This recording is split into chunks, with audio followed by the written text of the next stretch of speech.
In this video, I'd like to unveil in the new MEP Productivity Pack 2018 update the new universal lighting fixture content that we have developed.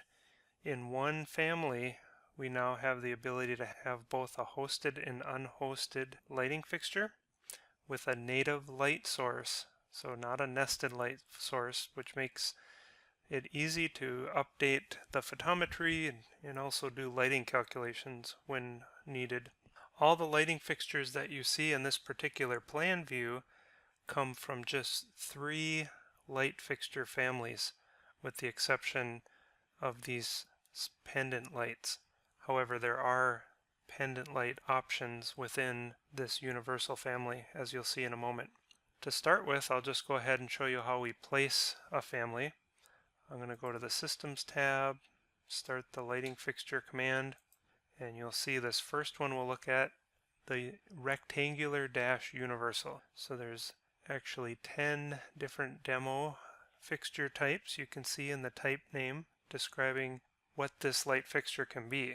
So it can be a recessed, surface mounted, semi-recessed, pendant, high bay, linear, lots of options here.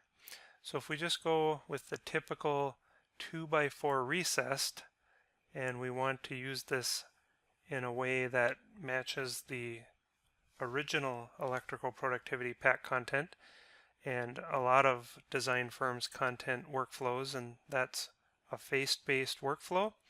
You just simply place the family as you would in the past. So I'm going to click Place on Face. If I hit the space bar, you can see it rotates. It snaps to the grid lines. So I just clicked and placed this light fixture. If we cut a section, we can take a look at what's happening here.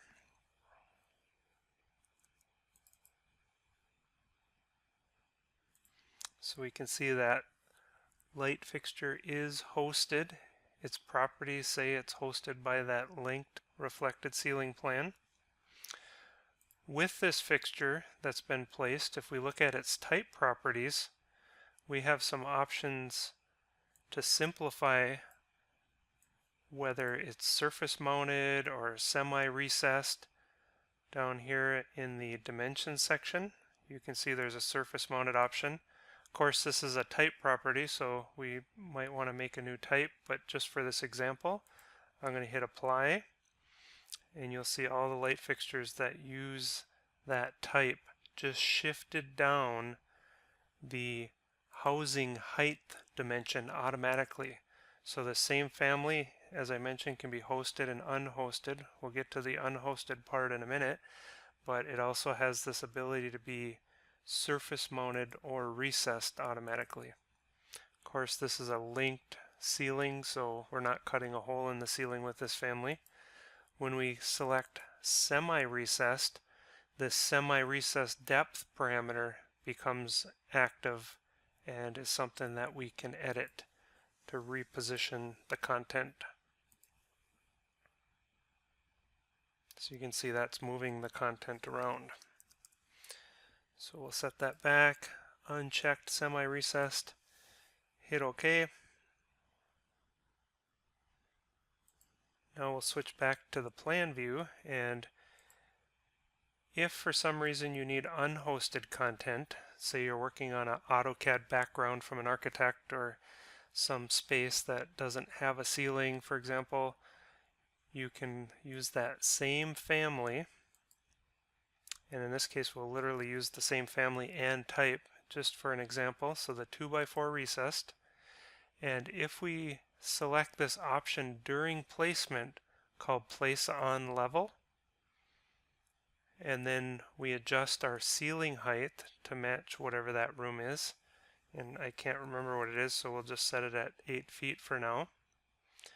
And then one last step is to pick our work plane. So rather than having to create a bunch of reference planes for all the different conceivable levels the architects might impose on a building, all unhosted content will reference the floor level with which they are associated with. So then we click to place that fixture and hit escape. While we're placing this content, it's a little harder to see the family until it's placed. So you may have to place the first one, and then this of course could be copied around. Now when we go to, and actually let me delete this one just so that hosted one behind it isn't obscuring our view. So when I select this, remember the value was ceiling height. So if I change this to 7 feet, you can see this lighting fixture family is moving separate from the ceiling, and it has no relationship to the ceiling. It actually is tied to the floor. But what's really cool about this, if we go in and edit the subcategory to turn on the light source, we'll see that it is correctly positioned.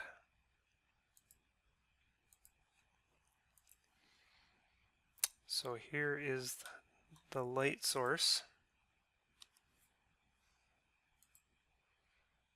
and if we were to uncheck place on level, we'll see that that fixture flips itself over.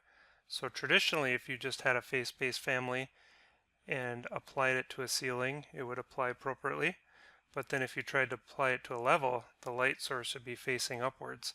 So in the magic of the inner workings of our family, by checking this place on level option, it basically flips the geometry and the light source over and then starts using the ceiling height option.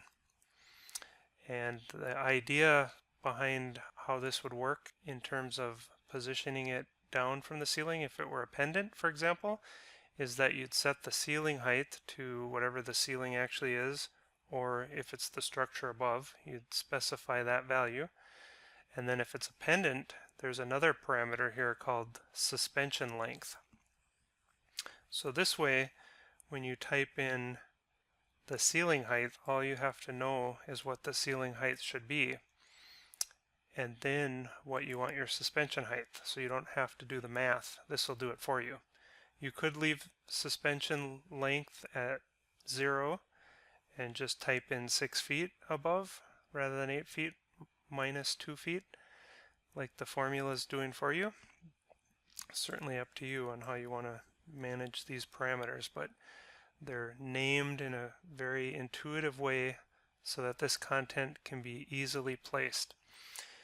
In the next video, we'll look at 2 other universal fixtures. This one is just the rectangular lay-in.